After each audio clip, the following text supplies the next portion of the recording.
السلام علیکم دوستو، میں ہوں عریج اور آپ ہیں اس وقت میرے چینل عریشہ ناولز پہ۔ آج ہم ریڈ کریں گے ایپیسوڈ نمبر 62۔ غلطی سے کل میں نے ایپیسوڈ نمبر 62 لکھ دیا تھا وہ کیپشن میں، تو آئی ایم ریئلی سوری یار، آپ لوگوں کو بہت فیس کرنا پڑا، کنفیوژن ہو گئی تھی، مجھے خود بھی ہو گئی تھی یہ میں نے کیا لکھ دیا، تو وہ اصل میں ایک ٹائپنگ مسٹیک تھی، تو اس کے لیے سوری۔ اور آج ہم پڑھیں گے جان عشقم کی قسط نمبر ریئل 62۔ آج کی جو کریٹیشن ہے یہ بنائی ہے بیا شیخ نے، بہت ہی پیاری ریڈر ہے میری، اور بیا اس پہ انایا کی بھی تصویر ہونی چاہیے تھی، آئی مس انایا ان دس پکچر۔ تو نیکسٹ پہ انایا کو بھی ساتھ میں لے کر آؤ، کیونکہ امریش اور مقدم تو ایک کپل ہو گیا نا، تو میرا شناور اکیلا رہ گیا، اور شناور کی کردار پر یہ والا کریکٹر بالکل بھی سوٹ نہیں کرتا، لیکن پھر بھی مجھے اچھا لگا۔ ویسے یہ آپ نے ریئل کپل رکھ دیا، مقدم اور امریش والا، یہ ریئل لائف کپل، تو شناور کے ساتھ بھی کوئی ریئل والی لے آؤ ہے۔ کبھی کبھی میرا دل کرتا ہے میں اپنے دوست اور اپنے دوست کی ہسبینڈ کا فوٹو لگاتا ہوں کہ سب کو پتہ چل جائے کہ اصل شناور اور انایا کون ہے۔ خیر یہ ہم بعد میں بات کر لیں گے۔ آج جو کہ ریویوز آئے ہیں، اللہ جی ریویوز اتنے مجھے لمبے لگے نا کہ میری پوری اسکرین، میرے ٹیب کی اسکرین پہ وہ آ ہی نہیں رہا تھا، مکمل وہ ریویو آ ہی نہیں رہا تھا، مجھے اسکرول کر کے نیچے آنا پڑ رہا تھا۔ پھر میں نے سوچا کہ میں اسکرین کا وہ فونٹ سائز کم کرتی ہوں، وہ میں نے کیا، پھر جا کے مجھے وہ پورا ایک اسکرین میں اسکرین شاٹ لینے میں کامیاب ہو سکی۔ تو آج کے ریویوز میں آپ کو دکھا دیتی ہوں۔ جناب شیخ طارق، تھینک یو سو مچ، آپ کا اتنا لمبا ریویو، قسم سے مزہ آ جاتا ہے آپ لوگوں کا ریویو پڑھتے ہوئے۔ نیکسٹ ہیں فائزہ راجپوت، مائی لاڈلی ریڈر، تو ان کا بھی بہت مزے کا ریویو تھا، سواد آ جانے والا ریویو تھا۔ اور اس کے آگے ردا، تھینک یو سو مچ ردا، آپ کافی دنوں کے بعد نظر آئی ہو، لیکن تھینک یو، آپ نے اتنا ٹائم نکالا میرے لیے۔ مجھے پتہ ہے لمبا لکھتے ہوئے نا آپ لوگ بھی اچھے خاصے تھک جاتے ہو گے۔ تو آگے ہے نمرا طارق، یہ بھی انہوں نے بہت مزے کا ریویو دیا ہے، کمال کا ریویو ہے، اور ان کے ریویو پہ بھی سواد آ جاتا ہے۔ تو نیکسٹ نمرا طارق اگین، انہوں نے کہا ہے کہ 2-3 دن سے یہ ایپیسوڈ نہیں دے رہی تھی اور میں آپ کو بہت مس کر رہی تھی، میں آپ کو پہلے بتا رہی ہوں، ان کا ریویو نہیں آ رہا تھا کچھ دنوں سے، تو میں ان کو بہت زیادہ مس کر رہی تھی، اور فائنلی کل انہوں نے میرے سارے گلے شکوے صرف ڈال کے دھو دیے۔ تو نیکسٹ یہ ہے وہ ریویو افشین عباس کا، اور یہ اتنا لانگ ریویو تھا کہ مجھے اس کے لیے اپنے موبائل کا فونٹ سائز کم کرنا پڑا تاکہ میں دیکھ سکوں کہ انہوں نے لکھا کیا ہے۔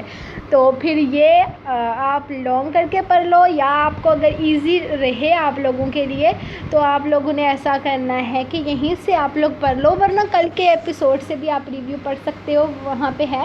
یہ تو میرے ٹاپ ریویوز میں سے ایک ہے، اور دوسرا یہ والا، اس کے لیے بھی مجھے فونٹ سائز کم کرنا پڑا ہے کیونکہ یہ بھی بہت لانگ ریویو تھا، اور قسم سے یار مزہ بھی انہی ریویوز پہ آتا ہے، ان کو وہ کرتے ہوئے پڑھتے ہوئے مزہ آتا ہے۔ چلو یار ہم محنت کرتے ہیں تو ہمارے لیے بھی محنت کی جاتی ہے، اور یہ لکھا ہے میری موسٹ فیوریٹ ریڈر سترہ کوئین نے۔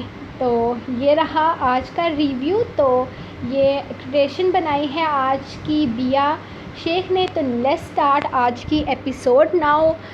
تو کدھر گئی ایپیسوڈ، ادھر سے یہاں پہ آئے گی۔ تو یہ ہے آج کی ایپیسوڈ جو کہ ہم ریڈ کرنے والے ہیں۔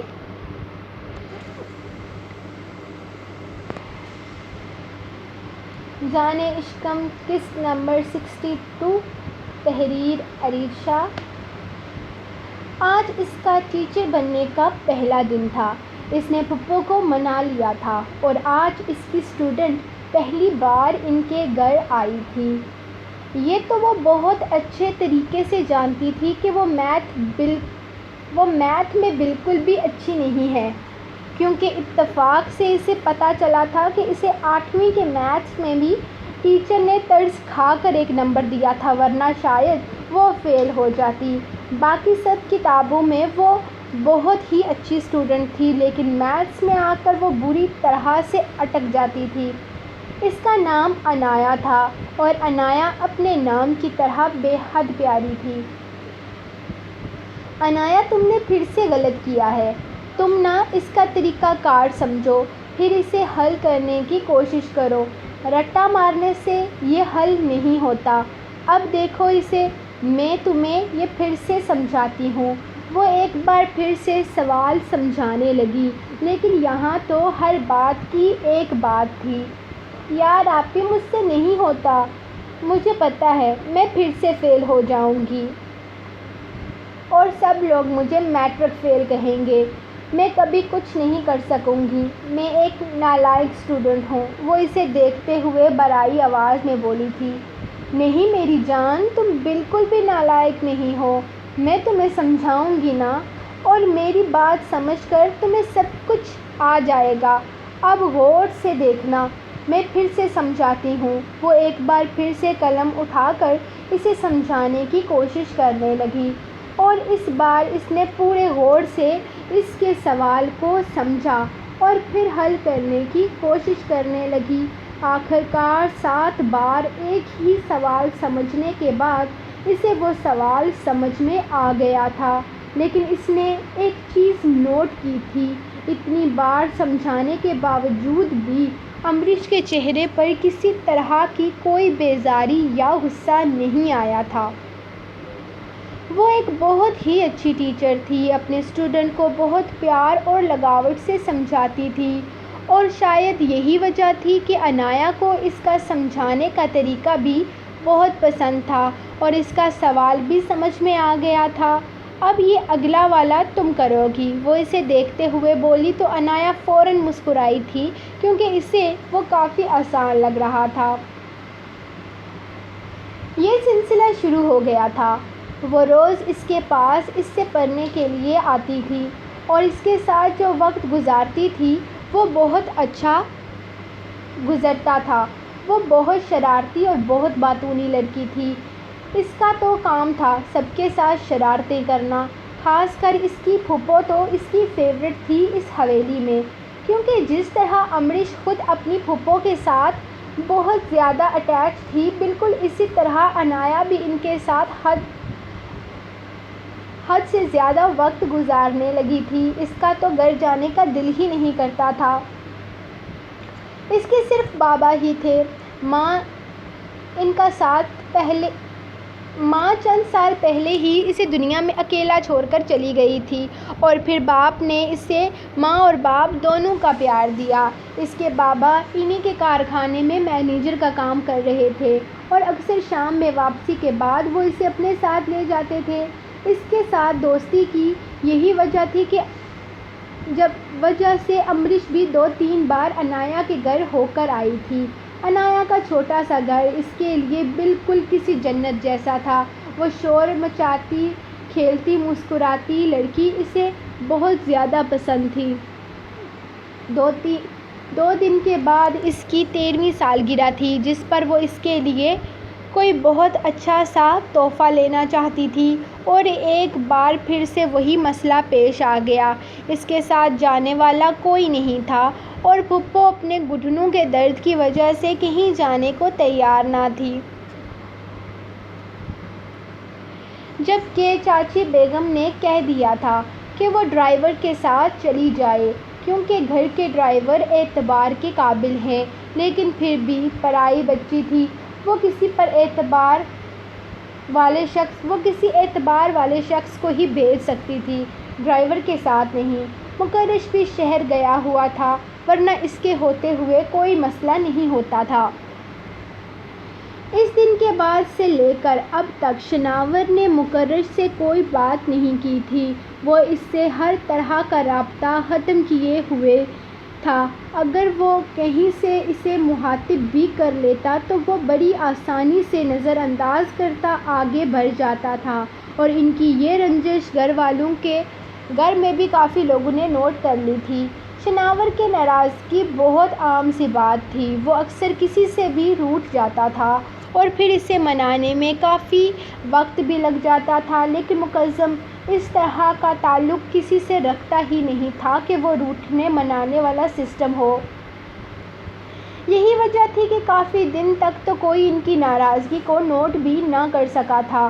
اب تو طیب بھی اس سے رابطہ نہیں کرتا تھا، کیونکہ جو بھی تھا کہیں نہ کہیں غلطی شناور کی تھی۔ اگر نازیہ اس کی طرف متوجہ ہوتی تو اس نے بھی شے دی تھی۔ وہ تو اب بھی کہتا تھا طیب جو کہتا ہے وہ صحیح ہے اور اسے نادیہ کے گھر رشتہ بھیج کر نادیہ سے نکاح کر لینا چاہیے، لیکن نہیں، شناور اس کے لیے کبھی تیار نہیں ہو سکتا تھا، لیکن وہ چاہتا تھا کہ وہ گھر میں یہ بات سب کو بتا دے کیونکہ نادیہ کی اچھی خاصی بدنامی ہو رہی تھی۔ طیب اس سے تعلق ختم کر چکا تھا، اس کے لیے اس کی بہن کی عزت عزیز تھی۔ وہ خود بھی طیب سے رابطہ نہیں کر رہا تھا کیونکہ اس کی بہن کا معاملہ تھا۔ اس کا اصول تھا اگر کوئی اس سے بات نہ کرتا تو وہ بھی آگے سے بات نہیں کرتا تھا، لیکن یہاں اسے طیب کا غصہ اس لیے برداشت کیا تھا کیونکہ اس کی عزت کا سوال تھا۔ کہیں نہ کہیں وہ ٹھیک تھا، لیکن شناور نے تو اپنی ہی کہانی بنا رکھی تھی اور وہ اسے سمجھا نہیں سکتا تھا۔ وہ اپنے کمرے سے نکل کر باہر کی طرف آیا تو باہر ٹی وی لاؤنج میں انایا کے ساتھ امریش کو کھیلتے ہوئے پایا۔ وہ چپ چاپ سی رہنے والی لڑکی اس لڑکی کے آ جانے کی وجہ سے ہنسنے کھلکھلانے لگی تھی۔ چاچی بیگم تو کتنی بار اسے باتوں ہی باتوں میں ٹوک چکی تھی کہ اچھی لڑکیاں یہ ساری حرکتیں نہیں کرتی، لیکن انایا کے ساتھ وہ بچی بن جاتی تھی۔ وہ دونوں مل کر الٹی سیدھی شرارتیں کرتی تھیں اور ان کے زیادہ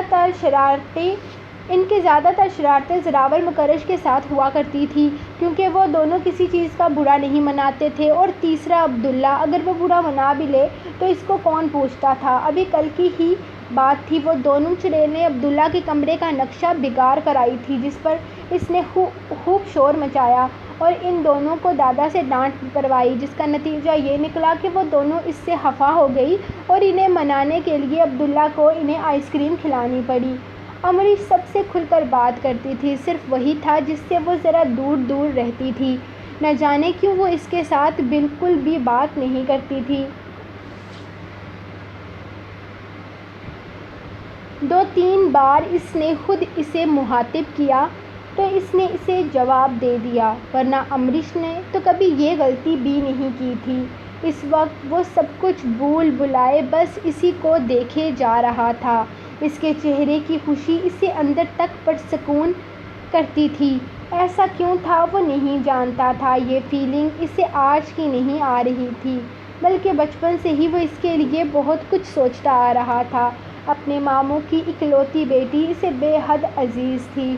اس نے مکرش کو لڑکی کا نام تو نہیں بتایا تھا، لیکن وہ بتا چکا تھا کہ وہ کسی کو پسند کرتا ہے اور اس سے شادی کرنا چاہتا ہے، جس پر مکرش نے اس سے وعدہ کیا تھا کہ وہ اس کا مکمل ساتھ دے گا۔ کئی بار تو وہ اس سے پوچھ چکا تھا کہ آخر وہ لڑکی کون ہے، لیکن وہ ہر بار ٹال دیتا، ہمیشہ کہتا کہ وقت آنے پر تمہیں بتاؤں گا، اور پھر مکرش اس کے وقت آنے کا انتظار کر رہا تھا۔ یقیناً اس وقت اسے دیکھ لیتا تو اسے خود ہی پتہ چل جاتا کہ وہ لڑکی کون ہے، لیکن مکرش کو پتہ چلے نہ چلے کوئی اور جان چکا تھا اس کی کمزوری کے بارے میں، اور اب وہ اس کی کمزوری سے فائدہ اٹھانے والا تھا۔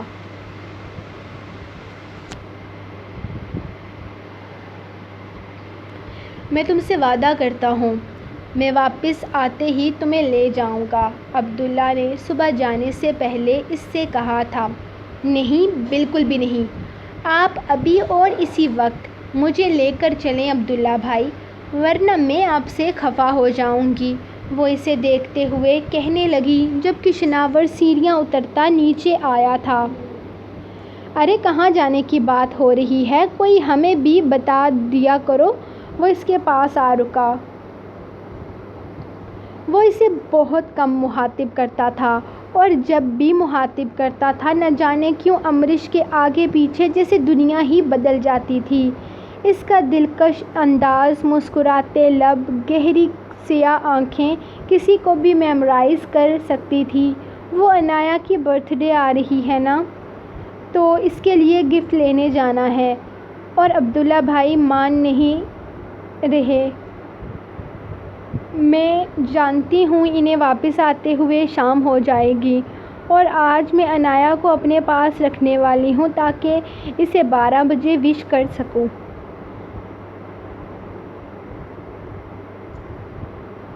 رات کو تو میرے ساتھ ہرگز شاپنگ پر نہیں جائیں گے یہ، اور میں اس کے لیے گفٹ خریدنا چاہتی ہوں۔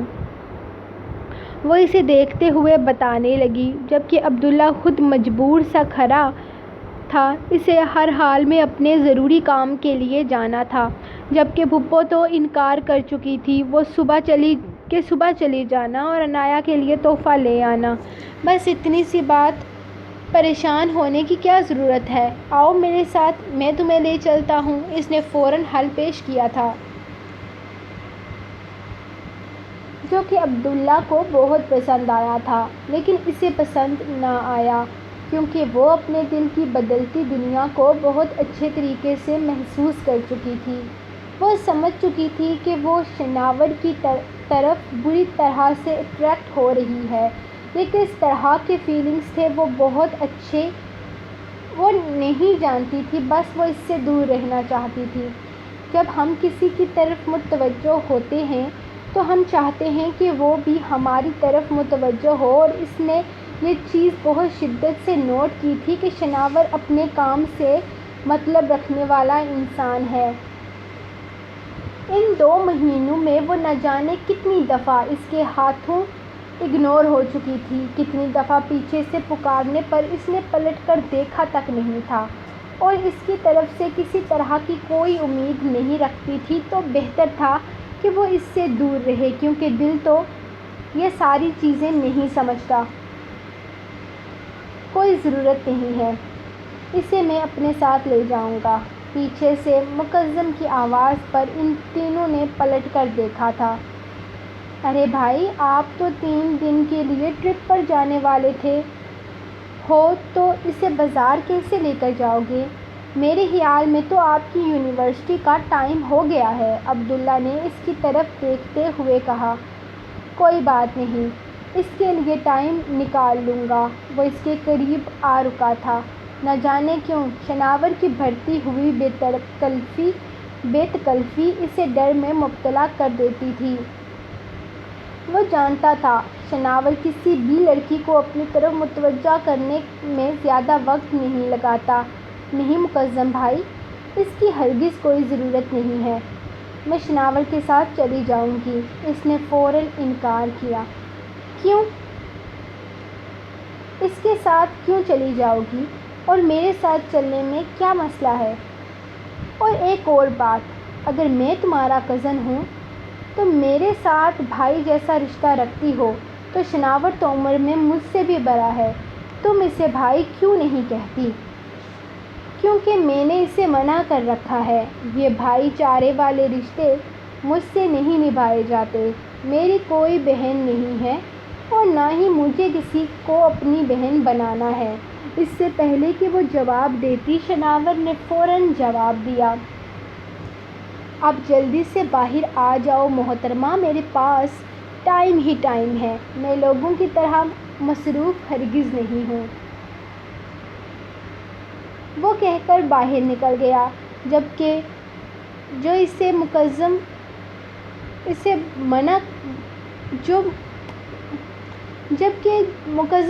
منع کرنا چاہتا تھا وہ بنا اس کی طرف دیکھے شناور کے پیچھے باہر چلی گئی۔ جب سامنے سے آتی عنایا نظر آئی، آپ کہیں جانے والی ہیں آپی؟ وہ فوراً بھاگ کر اس کے پاس آئی تھی۔ یس بچے، ہم تمہارے لیے تحفہ لینے جا رہے ہیں، کل تمہاری سالگرہ ہے نا؟ وہ جو عنایا کی سالگرہ پر سرپرائز دینے کا ارادہ رکھتی تھی، شناور نے بڑے مزے سے اس کے پلان کا بیڑا غرق کرتے ہوئے اسے بتایا تھا۔ عنایا کے چہرے کی خوشی کی کوئی انتہا نہ تھی۔ واؤ، آپ میرے لیے گفٹ لینے جا رہے ہو؟ آپی میں بھی چلوں آپ کے ساتھ؟ وہ فوراً خوش ہوتے ہوئے اس کا ہاتھ تھام کر پوچھنے لگی۔ ہاں تو چلو نا، تمہاری آپی تمہیں منع تھوڑی نہ کرے گی۔ چلو آؤ تمہاری آپی کی پاکٹ سے آئس کریم کھائیں گے۔ شناور نے اسے لالچ دیتے ہوئے گاڑی کی طرف اشارہ کیا جہاں وہ فوراً بھاگتے ہوئے فرنٹ سیٹ سنبھال چکی تھی۔ وہ دونوں مسکراتے ہوئے گاڑی کی طرف بڑھ رہے تھے۔ ان تینوں کا یہ سفر بدلتے وقت کے ساتھ کیا کچھ بدلنے والا تھا انہیں اندازہ تک نہیں تھا۔ سو گائز، یہ رہی آپ لوگوں کی آج کی ایپیسوڈ نمبر 62۔ انشاءاللہ کل ہم ملیں گے آپ کو ایپیسوڈ نمبر 63 کے ساتھ۔ تو آپ لوگوں کا تھینک یو جو آپ لوگ اتنے لمبے لمبے کمنٹس کرتے ہو۔ آج تو ماشاءاللہ سے بہت ہی لمبے کمنٹ ہو گئے تھے، اور آج میں حال میں یہ جو میرے اس اسکرین کی بھی سائز چھوٹا ہو گیا ہوگا، کیونکہ میں نے کیا کیا کہ میں نے سائز چھوٹا کیا، اور اب مجھے سمجھ میں نہیں آ رہا کہ اس کا سائز بڑا کدھر سے ہوتا ہے۔ تو اگر کسی کو پتہ ہے کہ سیمسنگ ٹیب کا فونٹ سائز بڑا کہاں سے کرتے ہیں تو پلیز مجھے ضرور بتائیے گا، کیونکہ میری ساری اسکرین بالکل چھوٹے ورڈز لکھے ہوئے ہیں۔ تو کچھ اسکرین شاٹ تو میں نے پہلے لے کر رکھے ہوئے تھے، اور جو میں نے جا کر اسکرین شاٹ کیے چھوٹے والے کیے ہیں تو وہ میں اب واپس ویسا نہیں کر پا رہی، پتہ نہیں کیوں۔ پتہ ہے پہلے جوش میں مجھ سے الٹے سیدھے کام ہو جاتے ہیں، تو یہ ہوا کہ میں ڈھونڈنے نکل گئی کہ کدھر سے اس کا فونٹ سائز کم ہوگا، کیونکہ آپ ہی نے کہا تھا کہ ہو جاتا ہے کدھر سے، تم ڈھونڈو کہاں سے، سیٹنگ وغیرہ چیک کرو۔ تو میں سیٹنگ میں گئی تو پتہ نہیں کدھر سے سب کچھ چیک کرتے کرتے وہ اس کی اسکرین کے چھوٹا ہو گیا، لیکن اب بڑا نہیں ہو رہا، اور مجھے نہیں پتہ ہے بڑا کیسے ہوگا۔ تو اگر کسی کو ایک اندازہ ہے کہ کس طرف سے ہوگا، سیمسنگ کا ٹیب ہے، اگر کسی کو بھی پتہ ہے کہ کہاں سے ہوگا، کیونکہ وہ ورڈ جو تھا نا وہ فونٹ نہیں تھا، FONT نہیں تھا، وہ کوئی اور ورڈ تھا جو کہ مجھے پتہ نہیں ہے کہ کیا تھا۔ تو ابھی میں بھلا گئی ہوں، تو اگر کسی کو پتہ ہو تو پلیز میری ہیلپ کریں تاکہ میں بڑا کر سکوں لفظ سارے، کیونکہ فیس بک بھی چھوٹی آ رہی ہے، یوٹیوب بھی چھوٹا آ رہا ہے۔ جیسے ہم لیپ ٹاپ پہ کنٹرول پلس کر کے اس کو بڑا چھوٹا مائنس کر لیتے ہیں نا، تو وہ والا سسٹم ہو گیا ہے کہ بالکل چھوٹے گفٹس نظر آ رہے ہیں، بہت چھوٹے ورڈز ہیں۔ تو اگر کوئی ہیلپ کر سکے تو ضرور کریے گا۔ تو باقی ملیں گے ہم آپ کو نیکسٹ ایپیسوڈ کے ساتھ کل، تو تب تک کے لیے اپنی رائٹر کو دیں اجازت، دعاؤں میں یاد رکھیں۔ اللہ حافظ۔